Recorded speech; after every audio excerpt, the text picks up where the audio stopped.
hebreos, los judíos, consideran primero y segundo de Samuel como un solo libro. Sí, por eso son menos libros ahí. Y luego viene primero y segundo de Reyes, que también se considera un solo libro.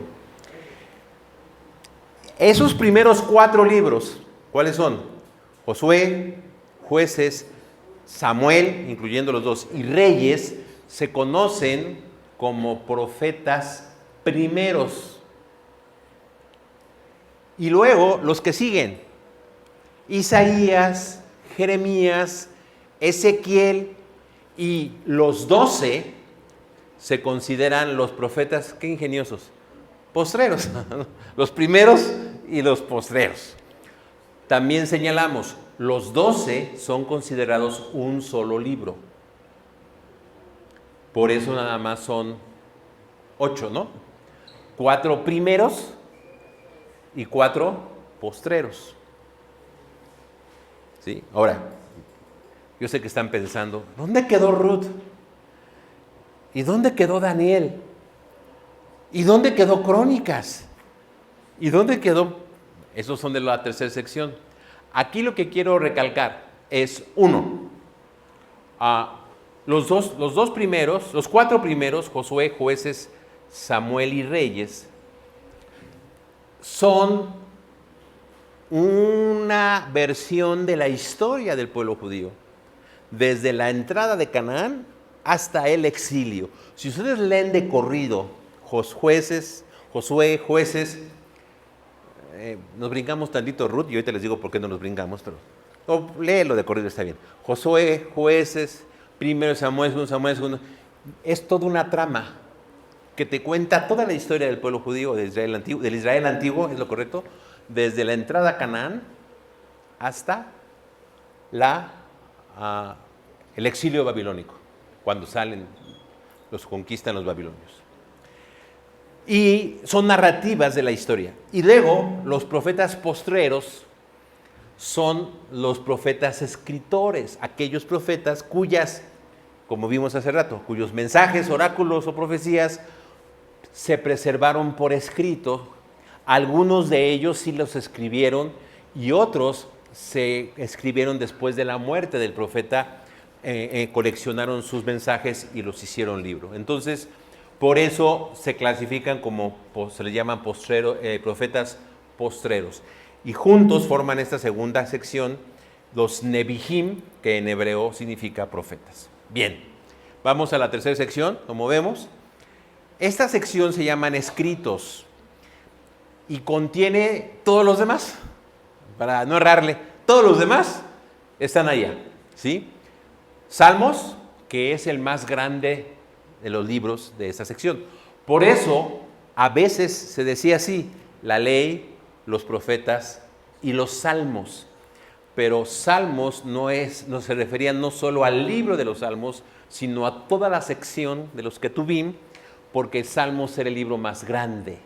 Entonces, decir la ley, los profetas y los salmos. De hecho, ¿se acuerdan en Lucas? Al final, cuando van los de Maús y se encuentran con Jesús y les dice, necios, esto era lo que habían dicho la ley, los profetas y los salmos. Está haciendo referencia a esa clasificación de la Tanaj. Jesús era judío, así él entendía la clasificación. Él no pensaba en libros históricos, poéticos, no. Él pensaba así porque era judío, ¿ok?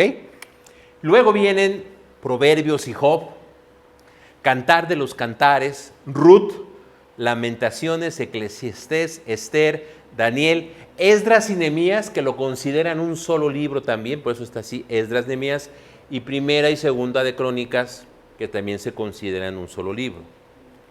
Y ese es el orden que está. Así es de que el último libro de la Tanaj, ¿cuál es? Crónicas. El último libro del Antiguo Testamento, ¿cuál es? Malaquías. Pero el último libro que consideraban los judíos del primer siglo, y entre ellos Jesús y los apóstoles, pues era Crónicas. Como el último libro en la clasificación. no necesariamente el último libro que se escribió, tal como los conocemos ahora. ¿Sale? Vale la pena resaltar que en los Ketuvim, déjenme aquí traje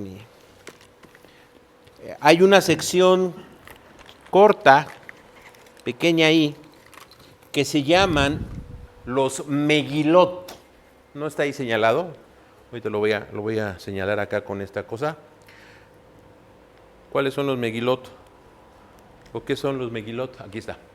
Los Megilot son Cantares, Ruth, Lamentaciones, Eclesiastés y Esther. 1, 2, 3, 4, 5.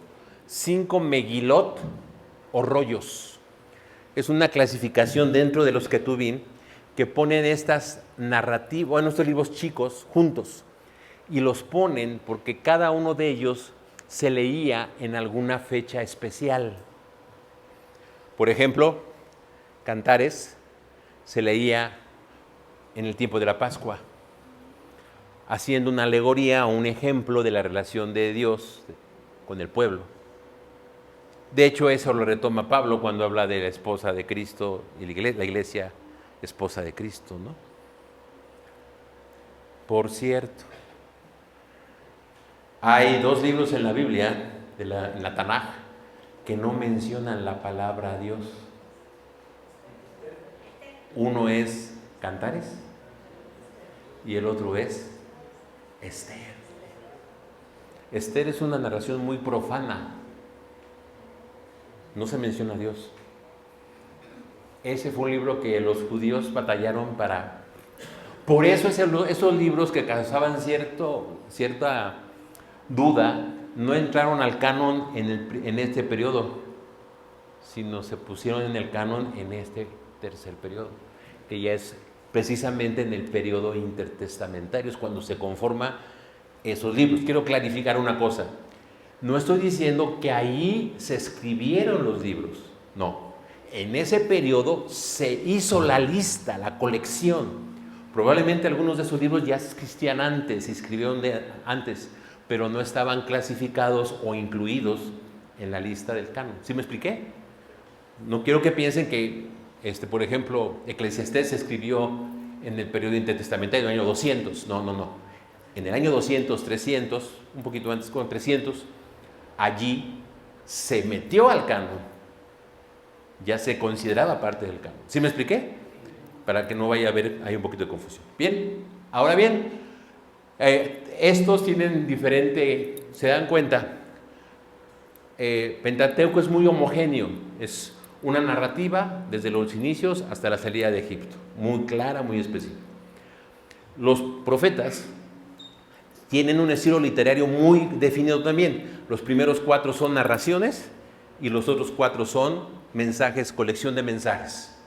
Pero estos hay de tocho y morocho, o sea, hay narraciones, hay poesía, hay crónicas, hay historias. Los estilos literarios son más heterogéneos. Ahora, ¿qué más iba a decir de aquí? Los diálogos de Megilot, Salmos, Proverbios, Job. Job y Proverbios. Job, Proverbios y Eclesiastés son libros que fueron resultado de un movimiento, podríamos llamarle social o cultural del Israel antiguo, que se denominó el movimiento sapiencial. Es decir, los sabios de aquellos años vinieron a tomar el lugar un poco de los profetas. El movimiento profético es más antiguo, pero cuando el movimiento profético decayó en su prestigio en la historia del pueblo de Israel, los sabios vinieron a tomar ese lugar de gente que guiaba al pueblo hacia la vida de obediencia a Dios de una manera muy práctica. Y entonces produjeron muchos libros de este corte: Eclesiastés, Proverbios y, ¿qué dije? Y Job. Son resultados de ese movimiento profético, así como Isaías, Jeremías, Ezequiel y los 12 son resultados del movimiento profético. Job, Eclesiastés y Job, Eclesiastés y Proverbios son resultado del movimiento sapiencial, que en la trayectoria del pueblo de Israel, de la historia antigua, el movimiento sapiencial fue más profuso en los tiempos del regreso del exilio. Y es cuando se produce mucho esa literatura. No quiere decir que no haya habido movimiento sapiencial antes, pero tuvo su auge en esos tiempos, como resultado del decaimiento del movimiento profético. ¿Ok? Bien. Y un dato interesante, el libro de Daniel. ¿Dónde lo tenemos nosotros? En los profetas mayores. El tema es de que si comparamos, por ejemplo, Isaías, Jeremías o Ezequiel con Daniel, no se parecen en nada. Porque Daniel tiene, la primera mitad son historias, son narrativas de Daniel el personaje. Y del capítulo 7 en adelante son visiones proféticas o visiones apocalípticas. La palabra adecuada es apocalípticas.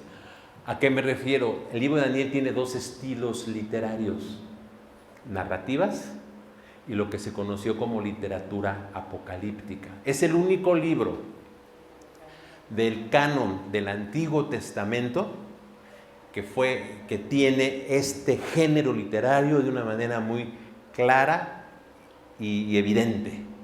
No hay ningún otro libro en el Antiguo Testamento canónico, en la Tanaj y en nuestro Antiguo Testamento, que tenga este género literario. Hubo muchos otros libros que tenían este género literario y que surgieron en esos contextos también, pero los judíos no los integraron a su canon. Por ejemplo, hay uno que se llama Apocalipsis de Enoc, si no mal recuerdo. ¿Y ahí saben qué se cuenta? Y ustedes van a identificar luego. Ahí se cuenta. ¿Qué se cuenta, hermano? Parte de la creación. No, por ahí va quizá, pero seguramente también eso. De la celestial. Parte de eso, pero no, eso no.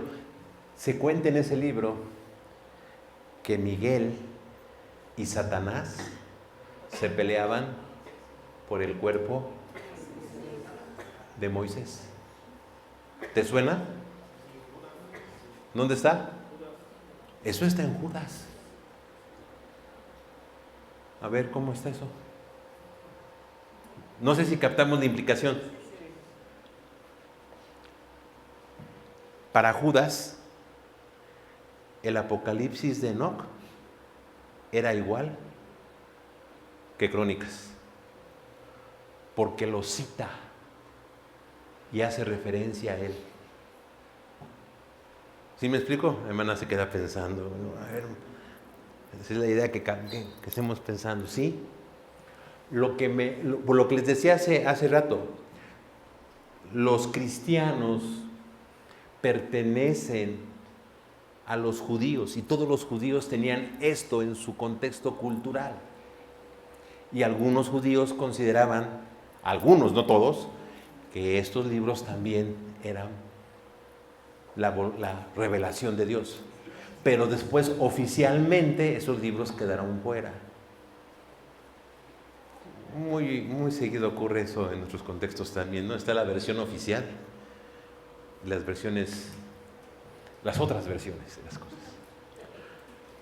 Pero eso, lo que quiero ilustrar con esto, mis hermanos, es de que no es la única literatura de Israel. 2, no es la única literatura religiosa que los cristianos usaban. También usaban lo que los judíos posteriormente no consideraron como inspirados. Y aún nosotros no consideraron inspirados. Por ejemplo, Hebreos 11 relata la historia que unos andaban cubiertos con pieles de ovejas y huían de aquí para allá. Esas son referencias al libro de Macabeos o a tradiciones antiguas. Por ejemplo, dice algunos fueron aserrados. La tradición decía que Isaías el profeta había muerto aserrado por el rey Manasés, que lo persiguió, que a Isaías se escondió en un árbol hueco y que cortaron el árbol en dos y lo aserraron al pobre de Isaías, ¿no? Lo partieron en dos, dice. Pero esas son de las tradiciones que quizá quedaron. Me quedé pensando, ¿ya vieron dónde está Lilith? Perdón, se me fue el tema ya. Yo les dije que les iba a decir dónde estaba Lilith, ¿no? No me preguntaron. Ya mejor yo me apuré, yo soy más apurado que ustedes. Aquí tenía la cita. ¿Dónde quedó? ¿O alguien no lo googleó? ¿Sí lo googleó usted, hermano? ¿En dónde lo encontró?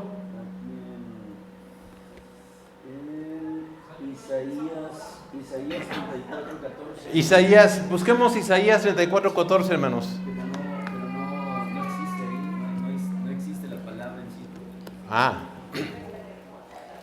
34:14. Sí. 34:14. Isaías.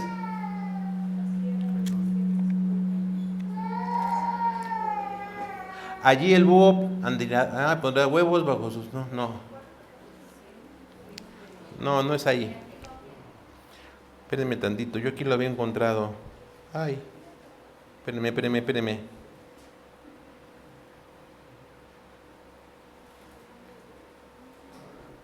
Oh.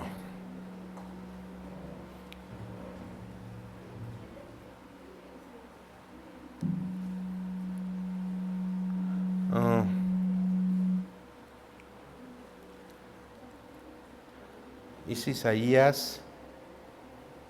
Sí, aquí lo tengo. 34:14.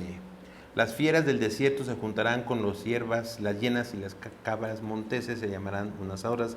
Allí también pasarán las aves nocturnas y encontrarán lugar de reposo. En una versión, hay alguna versión allá en Libra de Jerusalén, en donde aparece Lilith y se refiere a un dios babilonio. Lo que quería yo señalar con eso, de que sí aparece referencia a ese dios babilonio, pero los intérpretes a lo largo de los siglos lo metieron interpretando que era aquella mujer de Génesis 1. ¿Sí? De ahí vino la historia de que era esa ya fue la creación posterior, y eso es una historia medieval, en el tiempo del medievo, en los ámbitos de la exégesis judía de aquellos tiempos, de aquellos años, de aquellos medievales, que también tuvieron exégesis así medio esotéricas, ¿no?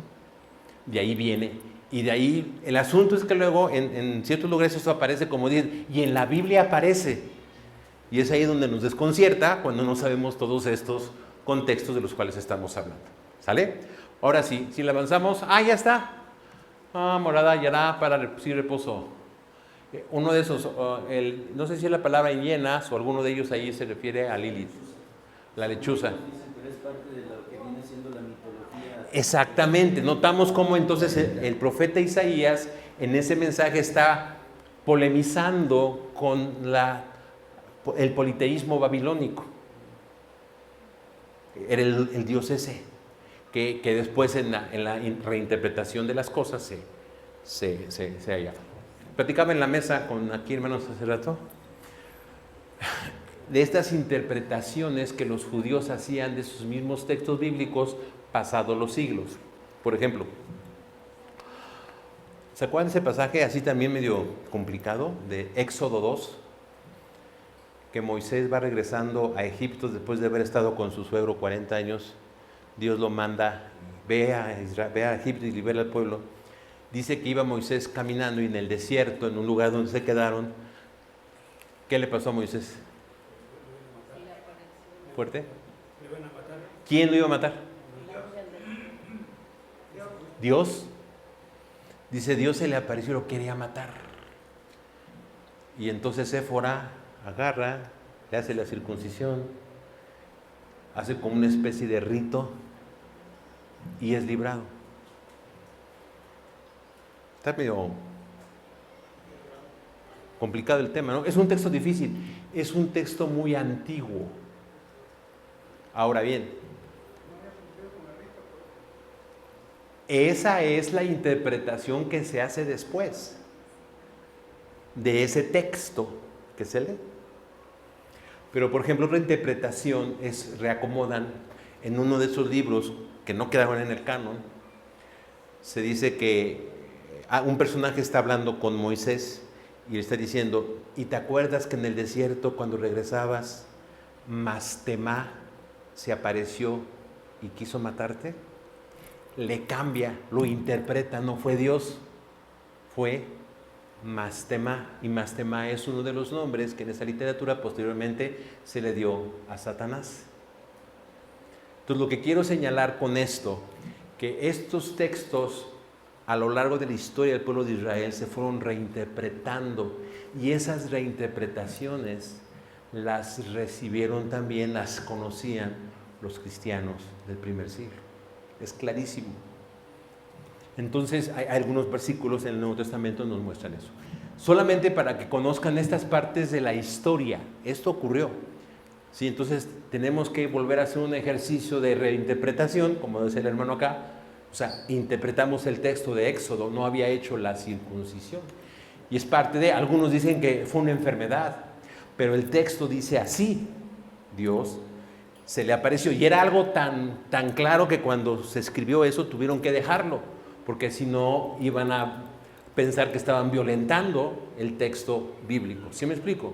Una manera de mantener lo que estaba claro y que no podían cambiar, aunque fuera difícil de explicar. Y así hay muchos textos en la parte del Antiguo Testamento. Okay. Hey. Porque no quería que liberara al pueblo de Israel, porque Mastemá es la figura de Satán. Ya en esos tiempos, Satanás es el enemigo de Dios, es el clásico que nosotros conocemos. Entonces, él no quería que Israel fuera liberado, por eso salió al encuentro a matarlo. Pero noten que el autor de ese libro, que no es canónico, está interpretando el libro canónico de Éxodo. Y eso fue, y entonces ya no podemos decir cuál es la verdadera interpretación, eso ya no queda en nosotros, es difícil. Tendríamos que regresar al texto y luchar en ese sentido positivo con el texto para ver qué mensaje me quiere dejar el narrador con eso allá. Como todas nuestras interpretaciones, ¿no? Sí, en todos nuestros entendimientos de la vida y de los textos bíblicos hay cabida, entre comillas. ¿Sí? Entonces hay que estar conscientes y tener cuidado, porque luego sin algunas cosas como la de Lilith y la esposa, eso sí está más reelaborado, ¿no? más forzado, pero fue lo que interpretaron. Ok, vamos a avanzar un poco más. Y casi estamos acabando esta parte de primero. En el Nuevo Testamento, en el canon del Nuevo Testamento, los discípulos vieron a Jesús como el cumplimiento de las promesas hechas a los judíos por medio de los escritos del Antiguo Testamento, y se vieron a sí mismos como la continuación del antiguo pueblo de Dios. Pero ahora, capacitados por el Espíritu y llamados a mostrar a todas las naciones la realidad de la voz de Dios en Jesús. Esto tuvo que ser asimilado y enseñado y explicado a las nuevas comunidades durante los primeros decenios de su existencia, al mismo tiempo que ese pueblo crecía y se extendía por todo el Imperio Romano, conformándose no solamente de judíos que creyeron en Jesús, sino de aquellos no judíos que aceptaron el mensaje de la iglesia. ¿Cuál fue este mensaje? Jesús de Nazaret, Señor de todos y Salvador del mundo. Nosotros somos herederos de ese mensaje.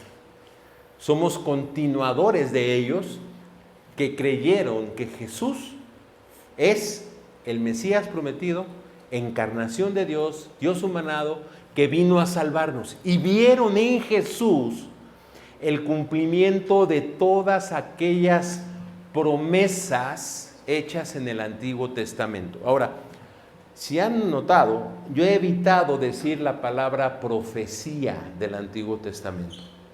Y voy a explicarles por qué.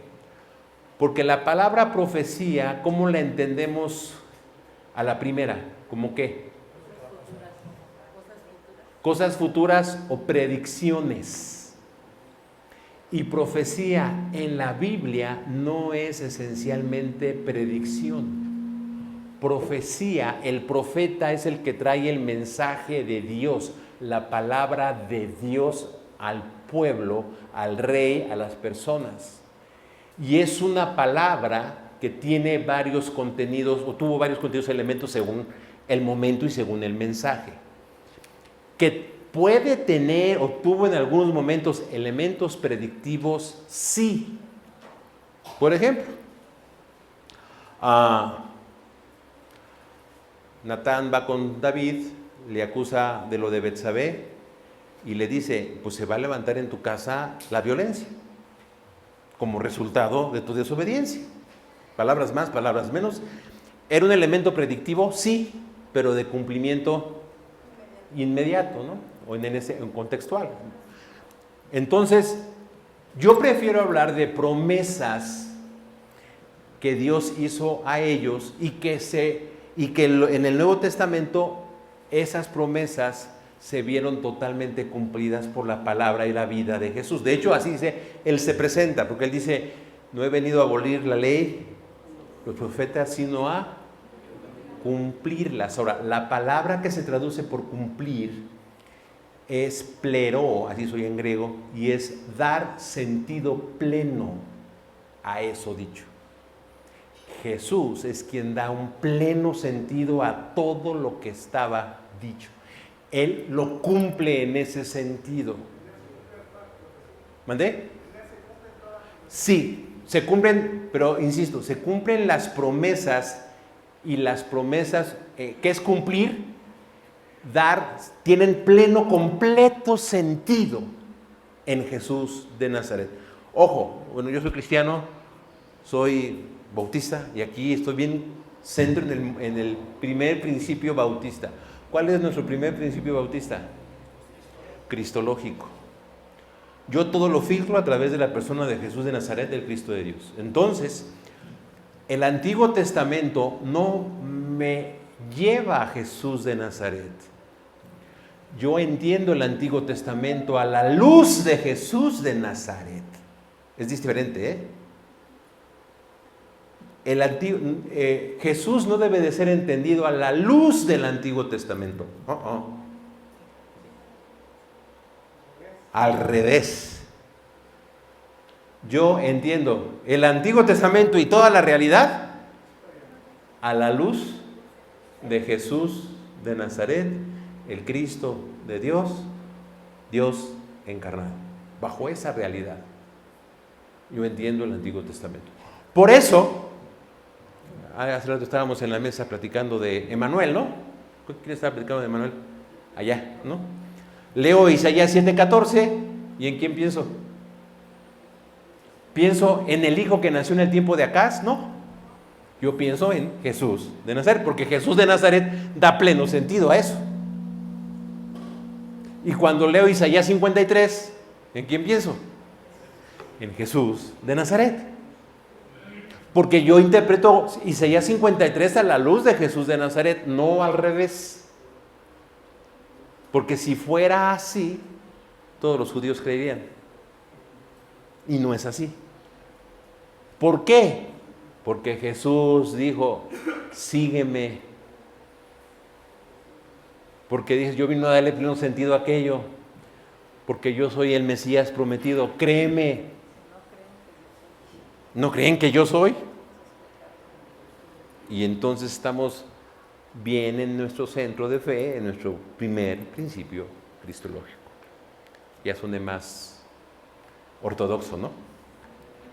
Ya no se tendrán. Ok, entonces por eso allá está, lo manejo como cumplimiento promesa. Bien, terminamos esta parte de introducción general con un pequeño glosario para captar un poquito el resumen, ¿no? ¿Qué es la Biblia? Palabra de origen griego que significa libros. La Biblia no es un solo libro, sino una colección de documentos que se originaron en la historia de dos pueblos, Israel y la Iglesia. Canon, eso no está en sus apuntes, ¿eh? Término griego que significa regla o medida. Con relación a la Biblia, se usa para limitar la lista de libros que se consideraron como revelación de Dios. Canon del Antiguo Testamento es la lista de libros que los judíos consideraban revelación de Dios. Canon del Nuevo Testamento es la lista de libros que las iglesias cristianas consideraron revelación de Dios. Testamento, término de origen latín que se usó para traducir el término griego diateque en 2 Corintios 3:14, donde se refiere a los libros del Antiguo Testamento, los cuales son referidos como pacto. Diateque tradujo el término hebreo berit. Por eso el Antiguo Testamento es el registro de ese pacto, la explicación de ese pacto. Y el Nuevo Testamento es la explicación del cumplimiento de ese pacto. Entonces noten la relación, cómo está integrado el concepto en el sentido con la Biblia. La Biblia, en todos casos, nos cuenta cómo se prometió ese pacto, cómo ese pacto se dio con el pueblo de Israel, y era una promesa que se habría de cumplir en Jesús de Nazaret en el nuevo pacto. Texto bíblico, documento que contiene lo escrito por los profetas, entre comillas, autor de cualquier parte del Antiguo Testamento, y apóstol, entre comillas, autor de cualquier parte del Nuevo Testamento. En un sentido técnico, hablar de profetas y apóstoles en ciertos contextos es hablar Antiguo Testamento y Nuevo Testamento, en ciertos contextos. Estos documentos se escribieron, preservaron, integraron en el canon correspondiente y después se tradujeron y se imprimieron. Y el proceso continuó, porque ahora ya no se imprimen las Biblias, ¿no? Ahora ya se digitalizan las Biblias. Ya no decimos abre tu Biblia, sino prende tu Biblia. Allá en Génesis 3:8, ¿no? Algunos son más rápidos con el abrir, otros son más rápidos con el teclear. Vaya, hasta aquí, se supone que iba a acabar la de la mañana, ¿no? La conferencia de la mañana. ¿Preguntas? Preguntas, comentarios, dudas, chismes, murmuraciones, etcétera. Sí. Allí lo que decía hermano de la ley y Cristo, ¿verdad? No sé si le entendí por ahí, pero Gálatas 3:24 nos dice que la ley es nuestro ayo para llevarnos a Cristo. No sé. Ok, Pablo está interpretando, y aquí voy a también decir algo de cómo interpreta, qué método usó Pablo para interpretar. Era una manera alegórica de interpretar, porque el Antiguo Testamento, la ley no se muestra como ayo. Era una manera en que Pablo aprendió a interpretar cuando fue al seminario.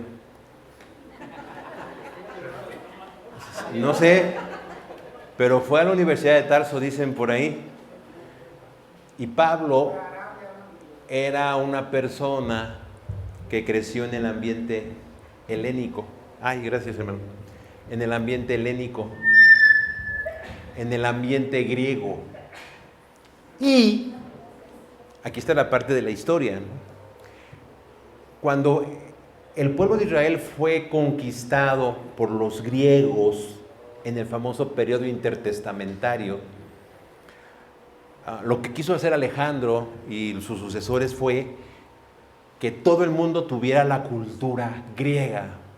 Ser griego no era haber nacido en Grecia, ser griego era pensar como griego.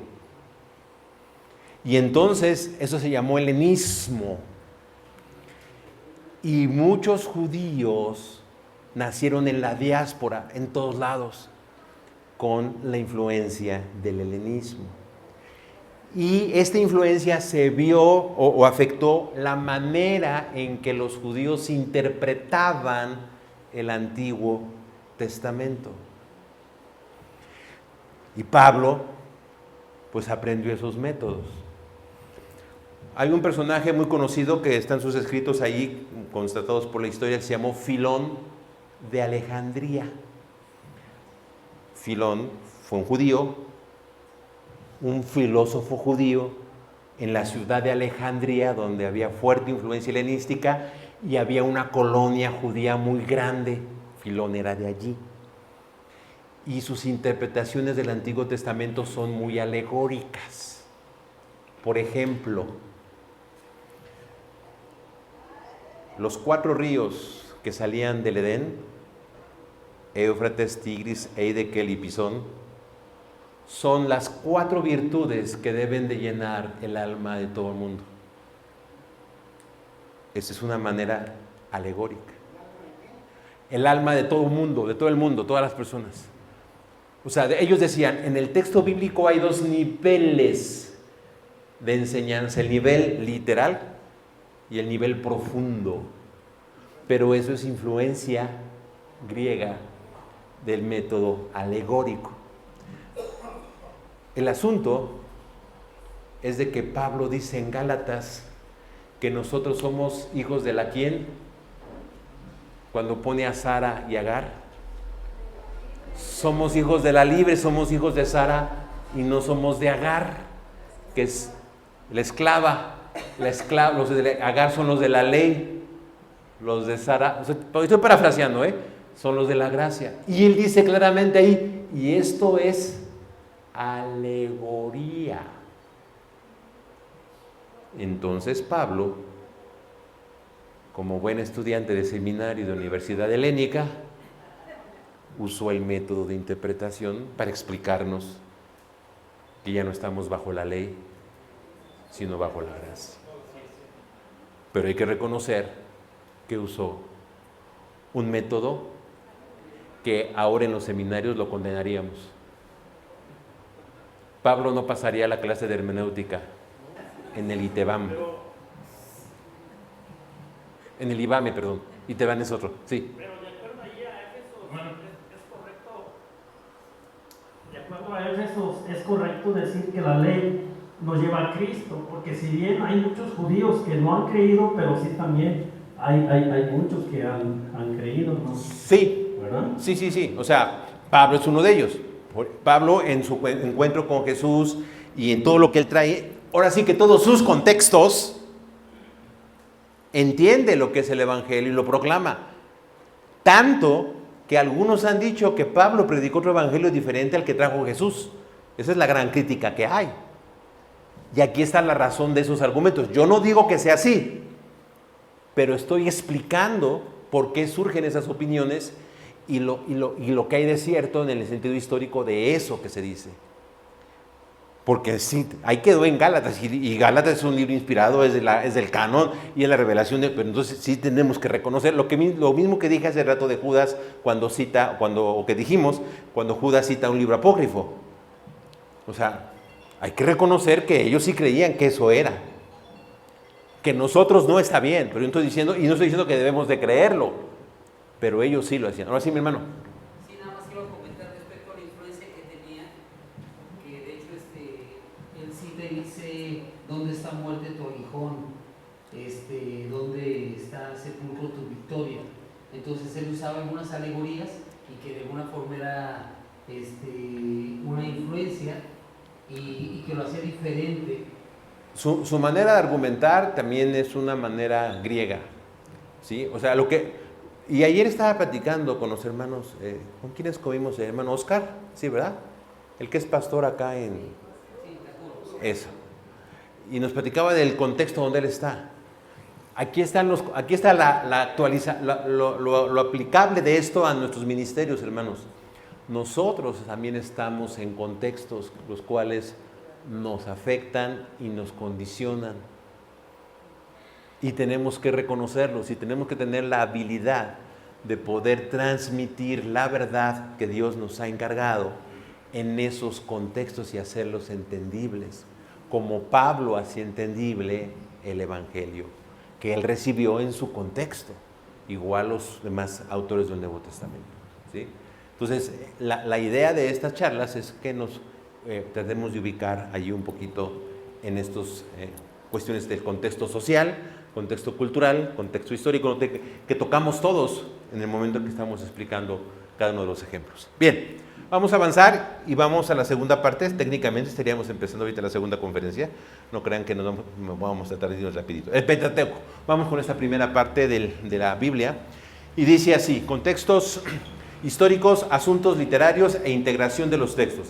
El Pentateuco, también conocido como la Torá en la tradición judía, es fundamental en el estudio bíblico y está compuesto por los primeros 5 libros de la Biblia: Génesis, Éxodo, Levítico, Números, Deuteronomio. Cada uno de estos libros tiene componentes históricos, literarios y teológicos que son esenciales para comprender su significado y propósito en el canon bíblico. ¿Qué es la Torá? La Torá es una gran narrativa que cuenta la historia de Israel desde sus antecedentes universales, Génesis 1 al 11, luego se enfoca en los antecedentes patriarcales, Génesis 12 al 50, para continuar con la epopeya del Éxodo, esclavitud, liberación, viaje en y por el desierto y la llegada a la tierra prometida. Éxodo, Levítico, Números y Deuteronomio. La Torá es una gran narrativa de los orígenes y antecedentes del pueblo de Israel. Se coloca y se pone en ese canon para que Israel entienda quién es, de dónde viene y cuál es su papel en el mundo. Esos documentos tuvieron esa intención. Ahora, en la parte de la hermenéutica, la exégesis y la predicación, tenemos que entender lo que el texto fue para aquellos que lo escribieron, lo conformaron o lo establecieron.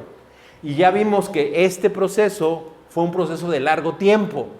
Entonces hay que entender todos estos procesos históricos para poder comprender estos pasajes que ya hemos mencionado algunos por aquí, ¿no? Éxodo 2, y bueno, cuando veamos la otra parte mañana de Samuel y Reyes, ahí veremos ahí contexto allá. ¿Sale? Ok. Entonces, vamos a hablar de los contextos históricos. Y en cierta manera, los textos bíblicos, en especial estos, se pueden leer en por lo menos 3 niveles. ¿Ok? Tratemos de recordar el video de la formación del canon bíblico. Está lo que ocurre, luego cómo se transmite oralmente y se va interpretando y explicando, y luego ya queda escrito, ¿no? Entonces, estos 3 niveles podemos también, al leer el texto, ir tratando de definirlos, ¿ok? Primer nivel, tiene que ver con el contenido de las narrativas, es decir, los hechos registrados y explicados dentro de los textos bíblicos, tal como los tenemos. En este caso, podríamos resumir el contenido histórico de los libros del Pentateuco de la siguiente manera. Dicho de otra manera, es nuestra manera clásica y tradicional de entender los textos. Los leemos a ese nivel de lo que dice la historia que me cuenta el texto. Génesis, ¿de qué trata? Narra la creación del mundo, la caída del hombre, la historia de los patriarcas, Abraham, Isaac, Jacob y José. Históricamente sitúa los orígenes de la humanidad y sitúa al pueblo de Israel. En cierta manera, hermanos, todas las culturas tienen sus historias fundacionales. A ver, ¿se acuerdan cuando íbamos a la primaria, los que somos como del mismo modelo? Yo me acuerdo que eso lo enseñaban en 2 momentos o 3 momentos en la primaria. México se fundó por las tribus nahuatlacas que venían de Aztlán, lugar de las garzas, y que el dios Huitzilopochtli le había dicho a Tenoch: cuando llegáis allá y veas en un lago a un águila posada en una serpiente y una débora, allí. A ver, ¿lo creíamos? ¿Lo creemos ahora? No sé, y ustedes. Pero hay una verdad. No importa del color que seas, moreno, tricolor, lo que quieras, azul, amarillo, lo que quieras. Pero tú ves tu bandera y ves el escudo, te da identidad. ¿Sí me explico? No estoy poniendo en tela de juicio que ocurrió o no ocurrió. Lo que sí estoy diciendo es que eso me da identidad como pueblo. Todas las culturas lo tienen, y estos son esas narraciones. Yo no estoy diciendo que no es palabra de Dios, que no es inspirado. Estoy contándoles el proceso histórico de cómo estos libros se conformaron en la cultura del pueblo de Israel y que les dieron su identidad. Eso es lo que estoy diciendo, la parte histórica. Es como si te contara o viéramos cómo Jesús se raspó las rodillas cuando estaba jugando en el suelo alguna ocasión. ¿Sí me explico? Contarte esa parte humana. ¿Jesús se reía? Seguro que sí. ¿La Biblia lo dice? No. pero vivió como ser humano, ¿no? A veces, ¿sabes qué? Y esto tiene que ver con clases de teología del Nuevo Testamento. Pensamos en Jesús como si fuera Superman. Nadie sabe que soy de Krypton. Finjo ser Clark Kent, pero yo soy Superman. Sorry, pero yo no creo que mi Jesús de Nazaret sea así. Él fue totalmente hombre y totalmente Dios. ¿Sí me explico? Entonces, regresando al tema. Éxodo, ¿qué nos narra Éxodo? Relata la opresión de los israelitas en Egipto, su liberación bajo Moisés, establecimiento del pacto en el monte Sinaí. Esto incluye eventos históricos clave como el Éxodo y la entrega de la ley. Ahí se narra ese evento que dio origen a todo. Levítico presenta las leyes y regulaciones relacionadas con el culto, la pureza y el sacerdocio. Históricamente se enmarca en el tiempo inmediatamente posterior al Éxodo, mientras los israelitas estaban en el desierto. Números describe el viaje de los israelitas por el desierto, desde el Sinaí hasta los antesala en la tierra prometida. Incluye censos, que cosa curiosa, ahí no se condenan como se condenan en la otra historia, ¿no? Ahí sí puedo hacer censos, pero en la otra no. Porque son literatura diferente, porque son de momento histórico diferente. Así de sencillo. Ok, Deuteronomio es una recapitulación de las leyes y un recordatorio de la historia de Israel antes de entrar a la tierra prometida, y es presentado como los discursos finales de Moisés. Ese es el primer nivel de entendimiento de la lectura, es el nivel clásico que tenemos, allí lo encontramos, ¿sale? Segundo contexto, segundo nivel. Sin embargo, dice, es necesario reconocer otro nivel del contexto histórico de los libros del Pentateuco. Nos referimos al evento del Éxodo, es decir, de la salida de Egipto. Dicho de otra manera, el Pentateuco, atribuido tradicionalmente a Moisés, tuvo la razón de su origen en el evento Éxodo. Si no hubiera habido redención del pueblo de Israel de la esclavitud de Egipto, el Pentateuco no se hubiera escrito como lo tenemos escrito.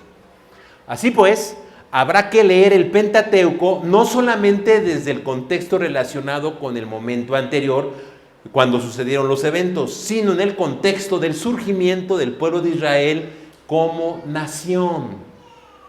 Ahora, vamos a hacer una revisión. Génesis 1. Varios aspectos de los contextos podemos ver ahí, pero quiero rescatar eso. Génesis 1 está contado como una qué. Es más, según Génesis 1, ¿existió la creación ex nihilo? Es decir, ¿existió la creación de la nada?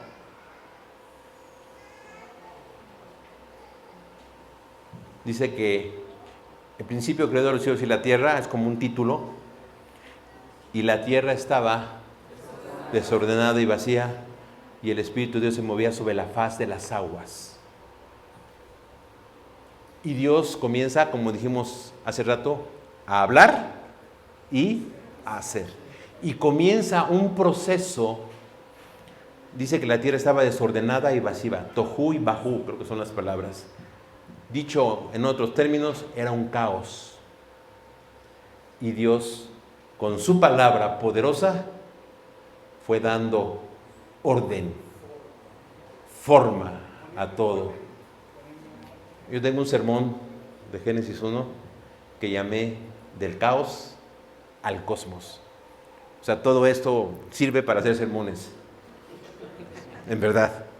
Ahí luego se los predico si quieren. Pero bueno. Pero si notamos, cuenta la historia de la creación como un acto de salvación o de liberación o de ordenación. Al caos Dios le da cosmos, le da orden. Con su espíritu, con su palabra. Porque dice que el espíritu se movía. Y su palabra hablaba y hacía. Ahora, cuando uno compara ese texto que nos habla de los orígenes del universo con otros textos de otras culturas, la historia no es la misma, pero tiene el mismo matiz. ¿En qué sentido? en que, para empezar, las otras historias, y aquí está la diferencia. Hace rato dijo alguien, no sé si fue el hermano Vidal en su conferencia o alguien el monoteísmo, algo del monoteísmo, Dios, un solo Dios. Ahí está. Cuando los judíos, israelitas, escuchaban a las otras culturas hablar de cómo se había originado el mundo, ellos tenían su propia explicación.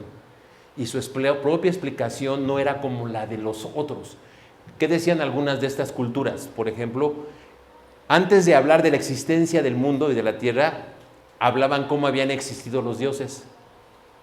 La epopeya de Gilgamesh y el Inuit, ellos hablan de eso. Antes de que hubiera humanos había dioses y se crearon los dioses. Génesis no dice así. Génesis dice, en el principio, Dios. No se entretienen en explicar cómo surgió Dios, porque es un pueblo monoteísta. Está explicando que Dios originó todo. Punto. Eso es clarísimo. Yo sí creo eso. Ahí está. Pero los autores, o el autor, o Moisés, pone eso porque la propuesta de las otras culturas era que los dioses se pelearon y luego el que ganó al que perdió lo mató, y de ahí creó el mundo y los seres humanos. En cambio acá, Dios creó todo y con su palabra no tuvo que pelear para crear las cosas. Mientras que en las otras culturas los dioses tenían que pelear para crear el mundo, Jehová no, Dios no. Dios lo hizo así. ¿Sí me explico? Allá está el otro contexto que hay que entender para interpretar el texto. Entonces son diferentes niveles que hay que poner atención. ¿Sale? Entonces por eso dice ahí, sí, mi hermano.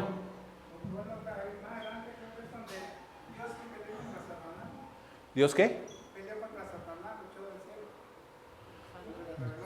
Pero eso no está en el Antiguo Testamento. No está en el... Eso, así como les conté o fue en la mesa, ya ni me acuerdo qué dije en la mesa y qué dije aquí. Lo de Mastemá, ya les dije aquí lo de Mastemá, ¿no? Ok. Así como los judíos interpretaron que era Mastemá el que quiso matar a Moisés, las exégesis judías de aquellos tiempos intertestamentarios interpretaron eso. Ojo, entonces nosotros tenemos herencia de eso también. Voy a ver, esto es más fácil, no creo que caigan tan fácil. ¿Cuál fue la fruta de Génesis 3? 5 minutos. ¿Cuál fue la fruta de Génesis 3? Si usted le preguntan a cualquier persona, vamos a ver, ¿cuál fue la fruta de Génesis 3? La manzana. Y hasta aquí está la manzanita de Adán, decimos, ¿no? Los que no tenemos papá, los que tenemos papá no podemos decirlo. Pero bueno. Y no, el texto dice que fue fruto. En todo caso, probablemente podría ser una higuera. ¿Y por qué? Porque dice que se tejieron, ¿no? ¿Fue una manzana? No, no fue una manzana. ¿Y de dónde surge lo de la manzana? ¿A quién se le ocurrió lo de la manzana? Para empezar, la manzana no es un fruto de las tierras bíblicas. Entonces, un autor bíblico no podría escribir eso. Ahora, esto surge en la tradición, óiganlo bien, latina medieval, donde la iconografía pone la manzana. ¿Pero por qué pone una manzana? No puso una fresa, un plátano, no sé. ¿Voy a explicar por qué? Porque en latín, manzana se dice malum, igual que malo. Entonces tú lees el texto y con tu prejuicio latino, porque esto no funciona en el griego, ni en el hebreo, ni en el español, funciona en el lenguaje, en el idioma latino, en la concepción latina de las palabras. Entonces leen fruto, ¿cuál es el fruto malum? La manzana. Y ahí surge la manzana. Y muchos de nosotros, ¿a poco no? No digan que no porque sí. Creíamos que había sido una manzana, pero ya nuestros hermanos de la iglesia, nuestros maestros de la iglesia nos dijeron, no, es una manzana, es un fruto. ¿Sí me expliqué? Ese es un ejemplo un tanto ya más sencillo de entender, porque no creemos eso ahora. Pero así hay muchas otras cosas como esta. Por ejemplo, Isaías 14 y Ezequiel, no me acuerdo por ahí, otro texto, que hablan de la caída del rey de Tiro y la caída del rey de Babilonia. Nosotros lo interpretamos como ¿quién? Como la caída de Satanás. El texto habla de la condenación del rey de Babilonia, que aquellos reyes se creían dioses, hay que entender ese contexto también. Entonces no habla de la caída de Satanás. Que posteriormente algunos exegetas judíos y algunos cristianos después dijeron sí, ok, pero entendamos el momento en que eso ocurre. ¿Sí me explico? Podemos buscar otro, por ejemplo, Génesis 4.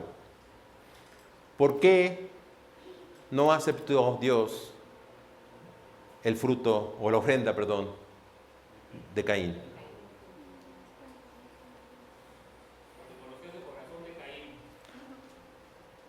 El texto no lo dice, es nuestra interpretación, no digo que esté mal, pero el texto no lo dice. Interpretamos que el cordero representaba el sacrificio de Cristo y no es... Una interpretación cristiana, pero eso no dice el texto.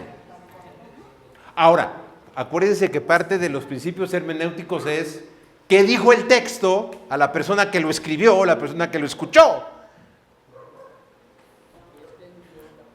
Otra interpretación pudiera ser, ¿verdad? Interpretación que Dios es soberano y puede él aceptar.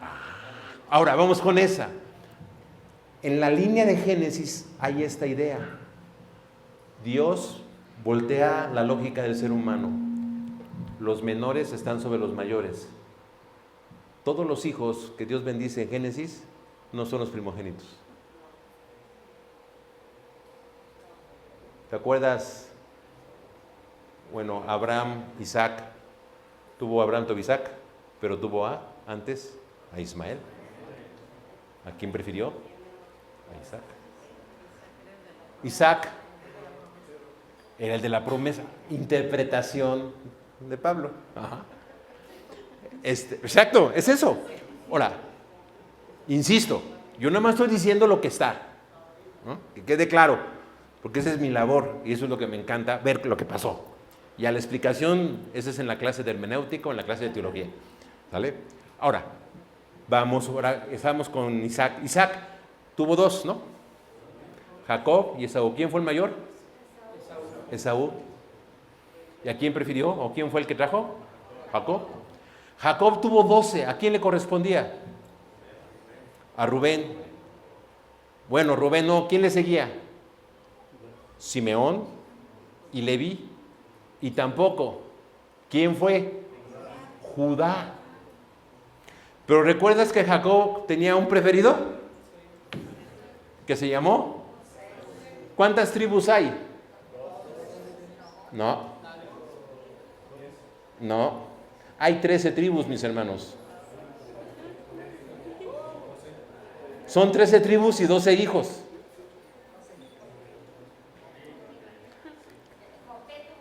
Exacto. Y los hijos de José se volvieron 2 tribus. Porque Jacob quería bendecir a José, porque era su consentido.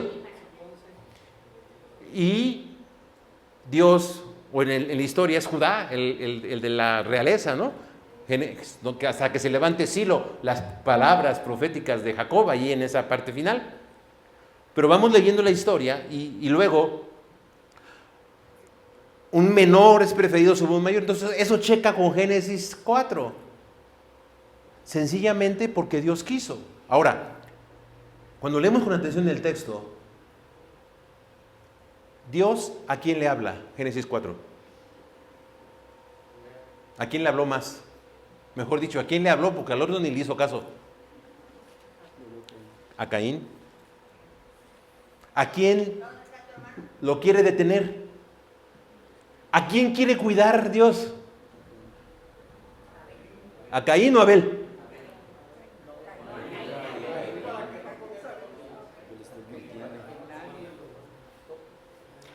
Caín era el primogénito, había heredado el oficio de su padre, porque era agricultor, ¿no? Y Dios le había dicho a Adán que cuidara del jardín, ¿no? Técnicamente, él iba a ser el conducto de esa promesa de Génesis 3:15, en tu simiente serán bendecidas, la simiente matará a la simiente de la serpiente. O sea, en la narrativa, y esto ya a otro nivel de lectura, ¿sí? En la narrativa estoy dándome cuenta del trama. Y entonces, pues Dios es soberano. Y la envidia, este texto, o sea, ahí ¿es adecuado ver la envidia en un momento dado? Pues sí, porque es querer lo que no tienes. Y siempre decíamos lo que no se nos dio, y todo lo que se nos dio, lo tenemos a un lado. Vaya a ser unas lecciones que podemos sacar cuando consideramos todos estos contextos. Ahora, si leemos Hebreos, ahí es la interpretación del autor de Hebreos, porque dice que lo hizo con fe. Pero esa es interpretación posterior de ese texto. Ya, así es. Les toca a ustedes conciliar, hermanos. Esa es la idea. Ahí está. Hay que reflexionar lo que nosotros creemos. ¿Por qué? Porque si no reflexionamos y entendemos, no podemos compartir con entendimiento ni con convicción.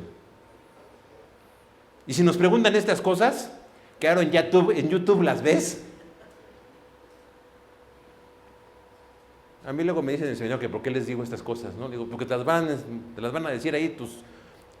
yo les digo mucho a los de juvenil, ahí cuando ustedes estén aconsejando un preparatoriano que tiene un profesor de filosofía o de historia que les ponga estas cosas, ¿qué les vas a decir? ¿Es palabra de Dios? ¿Es inspirada? O sea, sí es eso, ¿no? Pero no es la respuesta. Entonces tenemos que hacer estos ejercicios. Pero también es correcto decir, pues no sé. Y también, y decir, así fue. 29, ¿no? Pero imagínense, estas que sí son reveladas, se nos están complicando, imagínense las que no nos dijeron, ¿no? Ahí está. Pero vamos un poquito más. Déjenme hablar para que veamos, ya.